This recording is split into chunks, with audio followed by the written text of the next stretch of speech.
চাকরি কিভাবে হবে, রোজগার কিভাবে বাড়বে?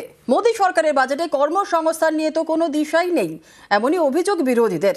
বিজেপি মানতে নারাজ।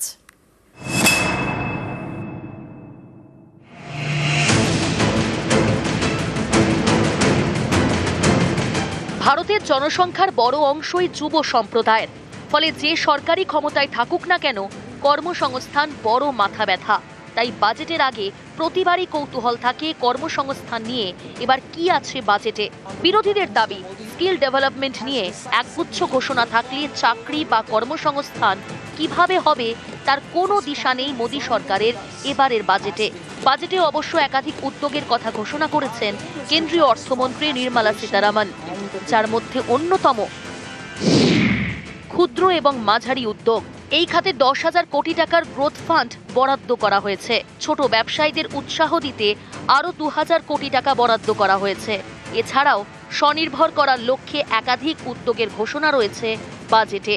যুব সমাজকে চাকরিযোগ্য করে তুলতে হাই পাওয়ার্ড কমিটি তৈরির প্রস্তাব দেওয়া হয়েছে। তৈরি করা হবে ন্যাশনাল ডিজিটাল নলেজ গ্রিড। অর্থনীতিবিদদের মতে এই উদ্যোগে মূলত দুটি উপায়ে রোজগারের পথ দেখানো হয়েছে, একটি বেসরকারি, অন্যটি স্বনির্ভর। সরাসরি চাকরির কোনো দিশা নেই। সরকারের একটা প্রতিশ্রুতি ছিল যে বছরে 2 কোটি করে চাকরি দেওয়া হবে। আমি বলবো এই বাজেট থেকে সেরকম কোনো দিশা দেখা গেল না। আজকের দিনে যারা যুব সমাজ তারা কিন্তু অধীর আগ্রহে অপেক্ষা করেছিল যে সরকারের কোনো প্রতিশ্রুতি আছে কিনা। জিনিসপত্রের চাহিদাটাকে সরকার যতক্ষণ না বাড়াতে পারবেন ততদিন নতুন করে বেসরকারি ক্ষেত্রে বিনিয়োগ কিন্তু সেই অর্থে বাড়বে না, এবং বেসরকারি ক্ষেত্রে মানুষের চাকরি পাওয়ার যে প্রবণতা সেটা কিন্তু আস্তে আস্তে কমে যাবে। এই বাজেট পুরোটাই জিরো। এখানে কর্মসংস্থান নিয়ে কোনো কথাই বলা হয়নি। আমাদের ভবিষ্যতে নিটফল জিরো আসছে। তুমি চাকরি দিতে না পারলে সেটা তোমার ব্যর্থতা। এই বাজেটে আমাদের যুবদের মানে কোনো কিছুই নেই, কোনো কাজের কোনো ব্যবস্থা নেই। জুতোর দাম কমানো হলো, জুতো কি আমরা খাবো? আমরা তো চাইছিলাম কাজ, ওই যুব সমাজের কোমরটা ভেঙে দিলেন। কেন্দ্রে বিজেপি সরকার এসেছিল, বলেছিল 2 কোটি চাকরি দেবে, দিয়েছে? দেয়নি তো।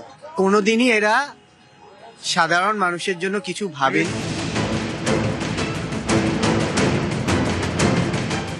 করোনার সময় দেশে বেকারত্ব চরমে পৌঁছেছিল। কেন্দ্রীয় সরকারের হিসেব অনুযায়ী 2020-21 অর্থবর্ষে দেশে বেকারত্বের হার ছিল 8%। যদিও পরে পরিস্থিতি বদলায়। 2024 সালে বেকারত্বের হার 3.2% নেমে আসে, কিন্তু 2025-এর রিপোর্ট ফের উদ্বেগ বাড়িয়েছে। 2025-এর জুনের রিপোর্টে বেকারত্বের হার 5.6%। বিরোধীদের দাবি, এই অবস্থাতেও কর্মসংস্থান নিয়ে আশার আলো দেখাতে পারল না মোদী সরকারের বাজেট। সোশ্যাল মিডিয়ায় রাহুল গান্ধী লিখেছেন, কর্মহীন যুব সমাজ এই বাজেটে উপেক্ষিত। युवकों को रोजगार कैसे मिलेगा, एम्प्लॉयमेंट कैसे क्रिएट होगा, या किस दिशा में एम्प्लॉयमेंट क्रिएट हो सकता है, उसको लेके कॉन्क्रीट कोई चर्चा नहीं है, कोई मेंशन नहीं है इस बजट में। যুব সমাজের জন্য আলাদা কোনো পৃথক কর্মসংস্থানের দিশা বা রোডম্যাপ কিছুই করা হয়।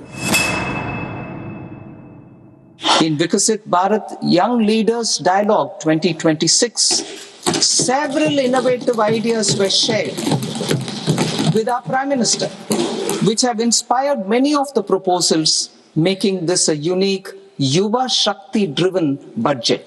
क्रिएटर्स इकोनॉमी, ऑरेंज इकोनॉमी में 15,000 हाई स्कूल्स और 500 कॉलेजेस में क्रिएटर्स लैब्स बनेंगी। इससे 20 लाख एम्प्लॉयमेंट क्रिएट होगा। मेटी में, आईटी में और जीसीसी में और इलेक्ट्रॉनिक्स मैन्युफैक्चरिंग में मिला के करीब 1 करोड़ का एम्प्लॉयमेंट। आज के अनाउंसमेंट से ये 1 करोड़ का एम्प्लॉयमेंट बहुत सिग्निफिकेंटली बढ़ेगा।